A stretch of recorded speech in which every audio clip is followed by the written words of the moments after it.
Hey babe, I need to sit with you. Heart unarmored, eyes steady, voice as clear as I can make it, and give you the whole, unvarnished truth about why, for a season, I leaned on someone else instead of on the bond we've spent years weaving. I've rehearsed this confession in the shower, on midnight drives, in the anxious quiet just before dawn. Each time, the wording changed, but the ache stayed the same, because I know that no arrangement of syllables can erase the hurt you've carried while I stayed silent.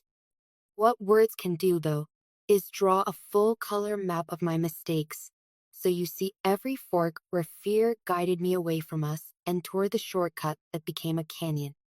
First, please understand that this isn't a comparison between two people or a hidden attempt to shift blame to you. It's a spotlight trained on my own fractures, a tour of the places where I confused urgency with wisdom and practicality with intimacy. The third party, let's call her Sarah, stepped into a gap I had been ignoring in myself. In that particular moment, she seemed to have every tool my panicked mind demanded, and I convinced myself that borrowing her stability was the only way to keep my life from collapsing. I was wrong, but before I could see that, I let convenience masquerade as destiny and let fear dress up as pragmatism. You know how restless I get when a problem feels bigger than my skill set, how self-doubt can seize me until even routine decisions feel like tightropes over open air. That restlessness was raging when Sarah appeared. She was a colleague first, someone who carried contingency plans color-coded and ready to deploy. Her language was bullet points, timelines, and quick fixes. My overwhelmed brain found that music soothing. When deadlines at work closed in like walls, she handed me solutions as easily as passing a pen across a desk. It felt, in the moment, like oxygen. What I never did was give you space to offer that same kind of support. I didn't say, I'm drowning. Can you help me stay above water? I built a private story instead, that if you saw these cracks you'd decide I wasn't the partner you signed up for. So I fed my panic with secrecy, and secrecy flourished in the dark.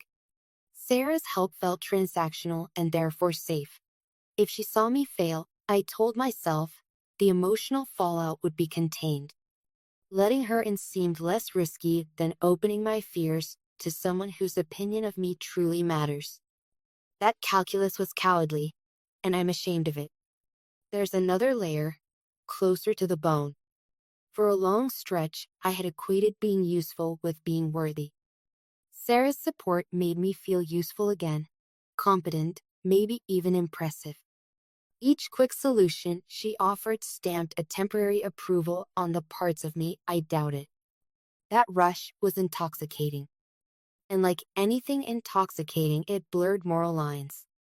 I started confusing gratitude for affection, then converting that affection into dependency. The slide was subtle but steady. Late-night messages labeled urgent, coffee breaks extended by just one more question. A gentle teasing that, at first, seemed harmlessly professional until one day it wasn't.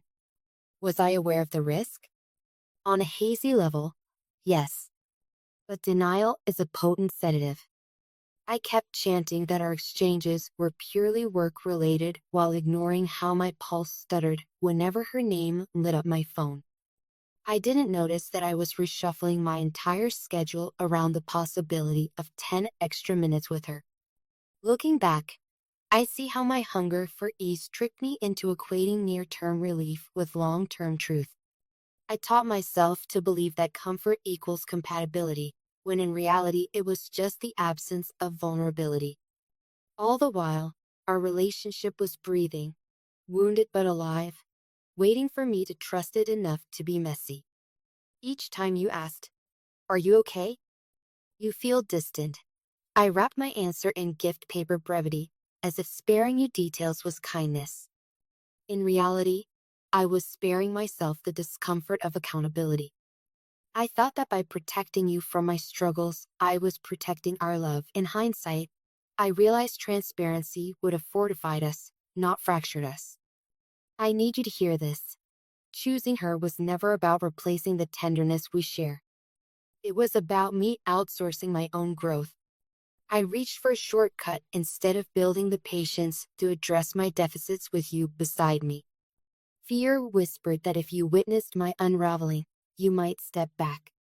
So I created parallel tracks, one life with you, filled with curated highlights, and another life where my anxiety dumped its raw footage into someone else's inbox. That division kept me staggering through days, pretending balance while growing emptier by the week. Eventually, guilt grew louder than the temporary comfort. I remember the exact night.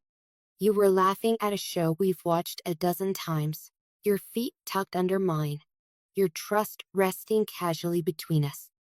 In that ordinary intimacy, I felt the full weight of what I'd done. How I'd allowed my fear to gamble with something irreplaceable. I ended things with Sarah the next day, but endings are rarely surgical. Tangles unwind slowly. Frayed edges snag for months.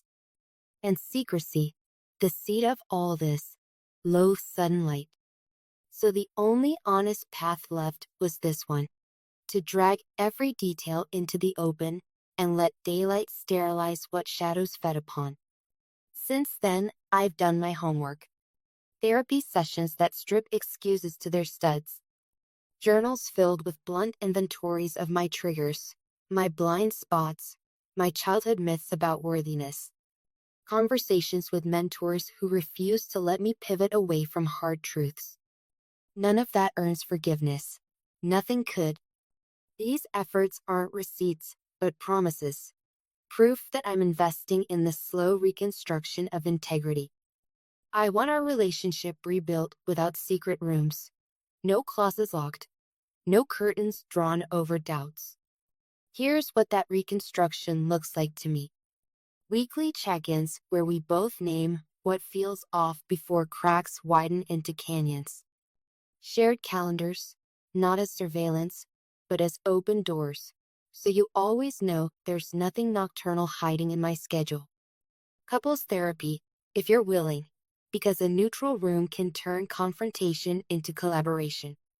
Accountability partners, friends or mentors we both trust, who can ask us the uncomfortable questions at regular intervals. Patience, an ocean of it, because trust doesn't sprint. It takes measured, deliberate steps. I also acknowledge your autonomy. You have every right to step back and decide if this foundation can bear new weight. My apology can't obligate you to stay. Healing is cooperative, and if the road ahead feels like shattered glass, I will respect whatever boundary you draw. Loving someone sometimes means accepting that your presence might no longer nurture their growth. I pray that isn't our story, but the next chapter is ours to co-author, or yours to author alone, if that feels safest. Should you choose to stay, I understand the journey will be uneven. There will be mornings when my phone buzzing sparks suspicion, evenings when my distracted stare resurrects old alarms. On those days, I won't ask you to swallow your discomfort in the name of harmony. I'll meet you in it, because discomfort is tuition for re-earned trust. Let's talk openly about your fears, my fears, and the small victories that prove progress, even if we measure in inches. I also want us both to remember what remains untarnished beneath the debris. The laughter bubbling through grocery aisles, the quiet harmony of road trips, the way your shoulder becomes my home during movie nights. These threads aren't consolation prizes. They're evidence that our core is resilient.